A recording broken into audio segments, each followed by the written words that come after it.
Hi everyone, Simon Jacobson here, another episode of Meaningful Live. Is compassion the echo of God within you? This program is dedicated by Stephen Burke. Some of you may be familiar with the sporadic structure, the Kabbalistic mystical structure, what we call the emotional spectrum, both on a cosmic level and on a personal level, 7 emotions. Structure of 7, the cycle of 7, 7 days of the week. The 7 emotions, namely, I'll say them in Hebrew and translate them into English. Chesed, loving kindness. Gvura, discipline. Tiferet, compassion. Netzach, determination, ambition. Hod, humility, yielding. Yesod, foundation, bonding. And Malchut, dignity. And indeed, in this time period, the Jewish calendar, which is between the 2 holidays of Passover and Shavuot, we count 49 days, which is 7 times 7, these 7 emotions. Each one encompasses within them the 7.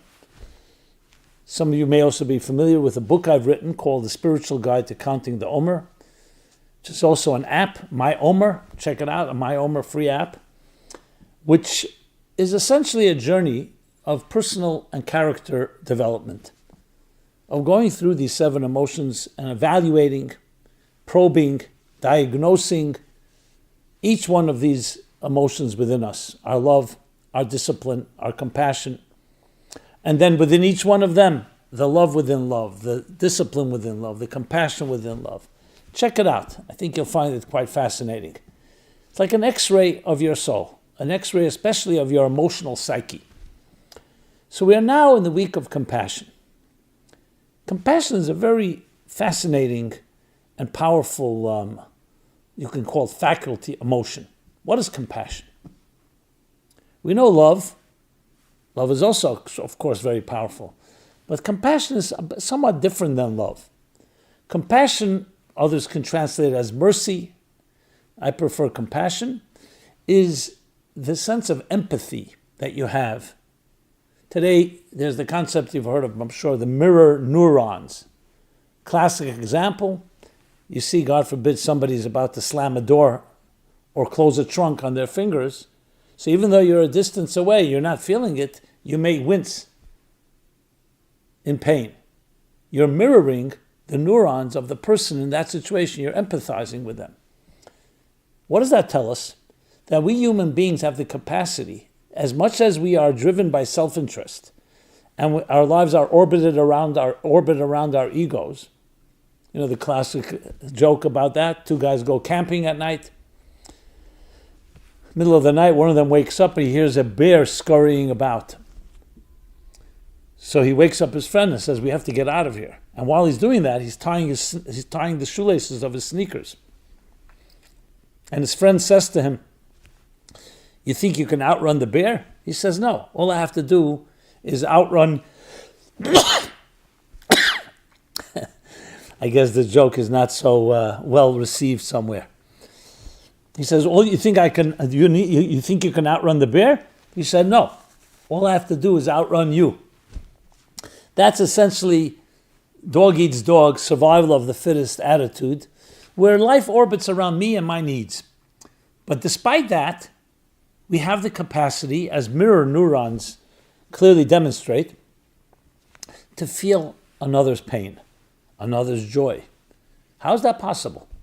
I'm here, someone else is a distance away, but I'm seeing them experience something and I can feel their experience as if it's happening to me.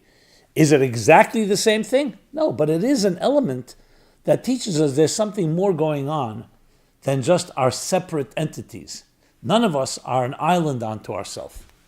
Now, when you're familiar with physics, especially quantum mechanics, understanding that there's an integral unity that bonds and connects literally every atom in all of existence, billions and billions and trillions of miles away, not fully understood, different theories, string theory, other theories that try to explain it all, you come to realize this, everything is really like all connected by like an invisible quilt. Think of an invisible quilt, and everything's on that quilt. So when you vibrate the quilt on one corner, it affects what sometimes is known as the butterfly effect. That a butterfly flapping its wings in Kansas City can create a typhoon in Singapore. So there's some type of inherent and integral unity that connects us all. And that's the essence of empathy and compassion. So compassion has this power to transcend ourselves. But we have to allow it, obviously, to manifest. If a person's completely consumed with themselves, they're not even going to look at another person in joy or in pain, and therefore not empathize with them. So there has to be that openness. In other words, being selfish and completely self-consumed can't close us off to be blinded to others. But if you don't do that, and you allow your eyes to see, you allow your ears to hear, you allow yourself to be sensitive to the vibes around you, there's a connection between all of us, and compassion reveals that connection. So what they say is, to err is human, to forgive is divine. Why? Because human beings are flawed, so we'll all make our mistakes. But to forgive means that you're not a victim to your mistakes or to others. It means the ability to transcend even circumstances. Now, some situations, some people rather, when they are insulted, they carry it a long time, maybe a lifetime. And they close themselves off. But forgiveness allows you to transcend and say, I'm not going to be defined by my experiences. I'll learn from them. I'll grow through them. But I'm not going to be defined by them. The ability to transcend ourselves. It reminds me of a similar explanation when we describe, in the mystical language, we describe the different types of species that there are. We speak about 4 kingdoms: the mineral, the inanimate, the vegetation, the vegetable world or kingdom, the animal, and the human. But the human is described, interestingly, by the Arizal, the great mystic of the 16th century, where he describes it as the speaker. The human is compared to the speaker. What is speech? Speech, too, is a transcendent element, because it means you can speak to another. Imagine we couldn't speak to each other. So it's true that in the animal kingdom, they also communicate with each other in different ways. We know today that even in the world of vegetation, that is, think of cross-pollination, or pollination in general. And based on what I said earlier about quantum mechanics, there's a language that all existence, even completely mineral, inanimate, and organic matter, can communicate with each other. But the actual ability for me to come over to you and say, I'd like to ask you something. I'd like to ask you to forgive me. I'd like to ask you to care for me. I like to care for you, is essentially the transcendent element that allows a person to get out of their self-contained ego. And that is why compassion is connected to another concept, which is called the middle rod. I'll explain what that is. We have a human being, a healthy human being, has a right, left, and center. The spine. What would a person be like if we didn't have that middle spine? You could have the whole body intact, but you wouldn't have the centrifugal, you wouldn't have the balance, the equilibrium. So actually in the temple, the Holy Temple, it was said when they built, especially the sanctuary, the temporary sanctuary, when they traveled through the wilderness, it says that the walls were connected, one wall to other, with these like clasps. But then there was one central, with rods, essentially, that connected one wall to the next. But then there was one central rod that ran through from one end to the other. So the mystics explain that compassion, tiferet in Hebrew, runs from one end to the other. So there are things that hold two pieces in place locally. But then there are elements in our lives that are universal, that are consistent, like the spine that runs all the way from the brain all the way down the back, that creates a type of equilibrium, a quite a balance. And compassion goes into that category. That means compassion truly runs through the entire system, where other attributes will only be focused on one particular locality. Again, emphasizing the concept of transcending just one local place, but encompassing it all. But compassion itself can be quite challenging. Because what is compassion? What is compassion? And so, simple example, I remember giving a class about this. Some people say compassion is, feeling for another, showing compassion, empathy, being kind to others, especially those that may have less than you. But here's an interesting moral question. You're walking down the street. I live in New York. This is common. In different cities, you see a homeless person. So anyone that's with even a little compassion in their heart, their heart is going to go out to this person. And so they're asking for a few pennies. You throw them a coin or two. And you feel for them. Why don't you invite them to your home for dinner? Why don't you ask them if they need a job or a loan or something else? Why is compassion only enough to give? So many people will say, I don't have the time. I don't know who this person is. I'm not sure I trust them. But to throw them a coin or two, what do I have to lose? What about one day passes and you're very busy that day and you're really actually in a bad mood? And you walk by and you see this person, they say, why do they clean up the streets? What are they leaving these homeless people just loitering in the streets here? What happened to your compassion that day? Or you happen not to even to notice it because you're so busy. So what exactly does compassion consist of? Is it just another way of you relieving your conscience so you feel a little better and less guilt? Is that what it is? How far does compassion go? Should you take that person home? So I understand the issue of trust and so on. But some people don't want that person close to them. So what does compassion demand? And this is why you need to go through the process of seeing the love and compassion, the discipline and compassion, the compassion within compassion, the drive, the determination of compassion, the humility, because you want it to be a healthy compassion. Not just one that fits your whims and your moods when you're in the mood of it and when you're not. And to do what's right, not just what you like. And this is where compassion becomes not just a tool and an instrument of transcendence, but it actually becomes, yes, the voice of God or the echo of God echoing within you. That a human being can be something more than just human. So humanity, we may disagree on the standards, but humanity has certain form of ethics. Again, this has been debated, what exactly is ethical. For one person's ethics, another person is not ethical. Some people go farther.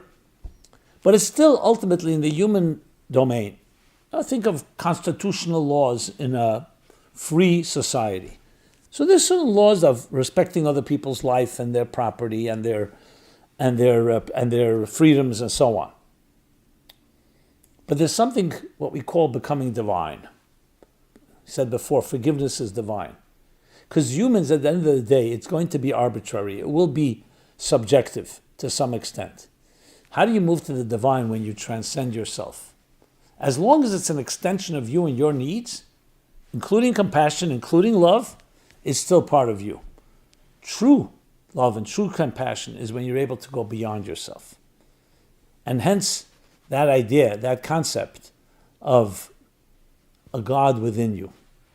And it's a really, if you think about it, a beautiful, beautiful concept, because it's more than concept.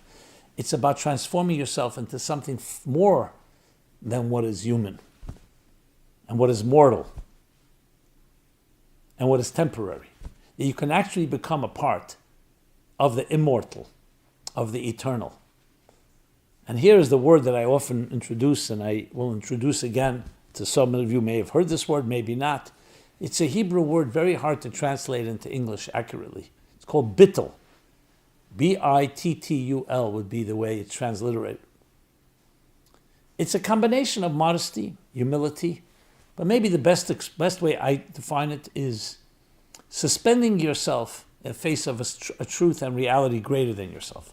It's what happens when you stand in awe of a beautiful natural sight. It's what happens when you're transfixed and mesmerized by a song that transports you to another time and place.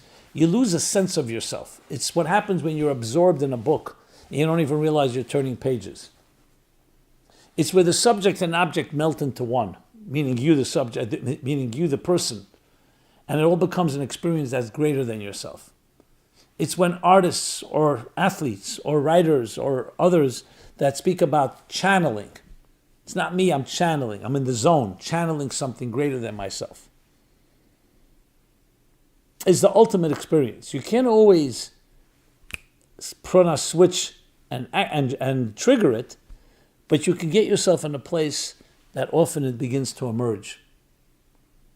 And when it does, it's something magical.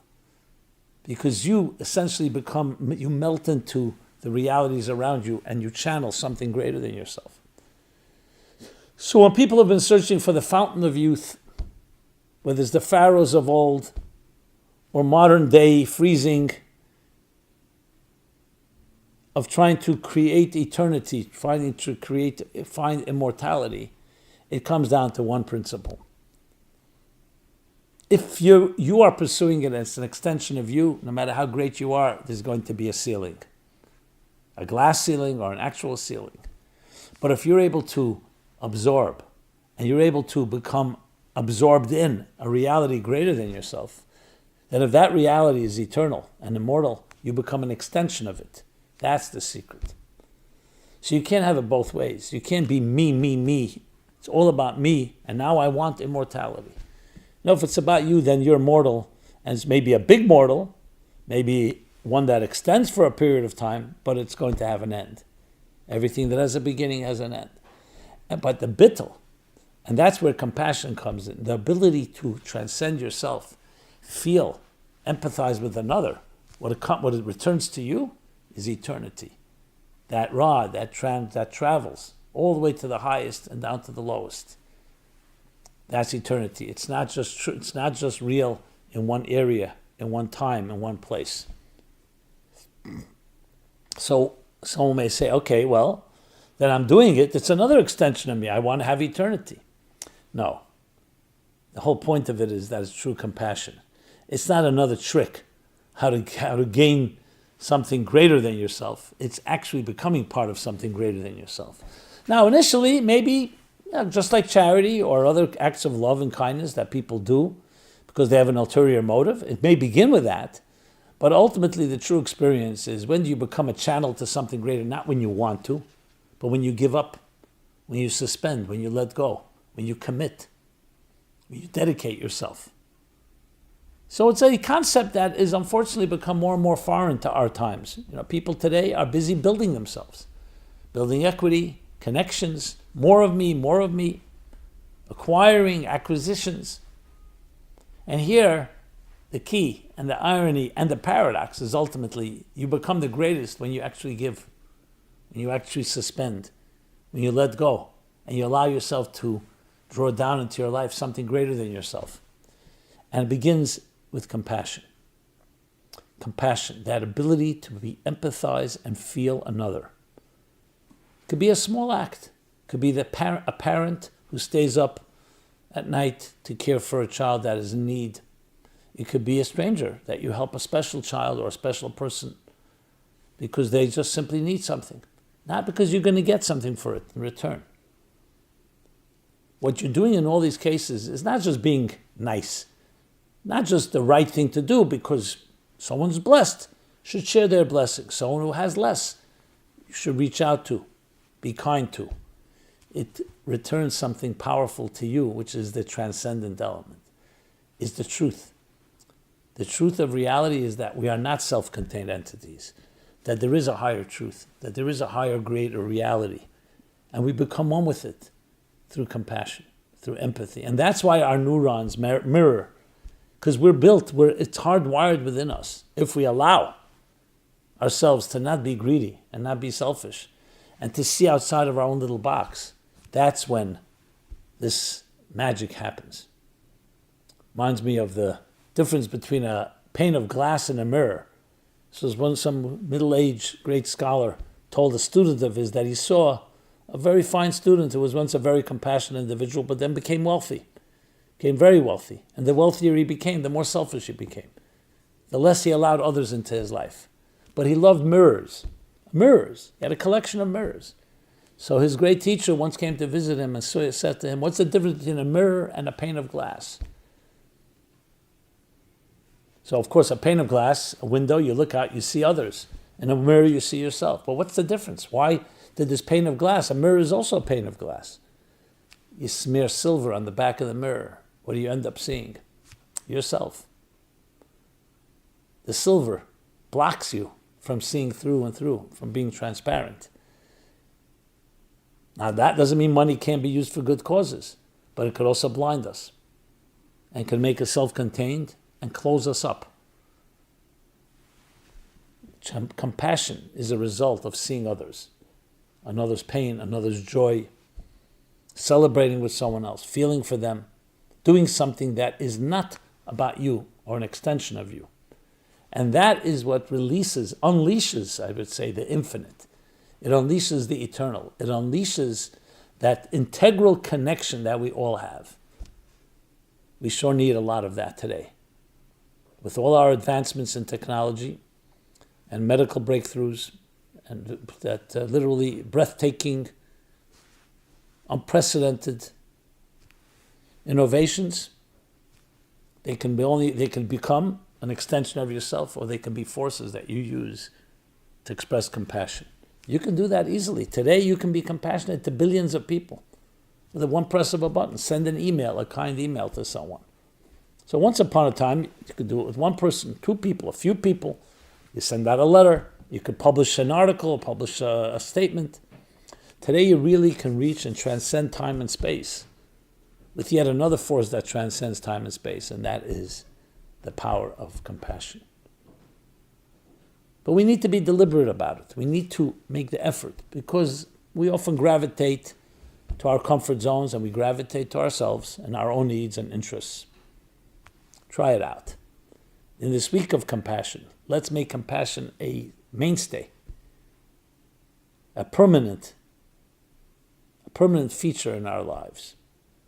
And you'll see what kind of doors and windows open up for you of blessings, abundant blessings, eternal blessings.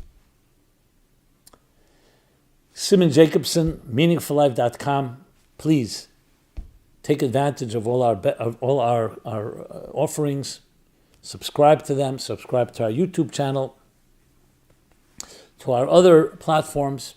Check out simonjacobson.ai, where you can have a virtual conversation with me or a chat. And please share. Share. Sharing is like compassion, sharing with others. Pay it forward. And I'd love to hear your thoughts, your feedback, your comments. And Simon Jacobson, meaningfullife.com. Thank you, and be well.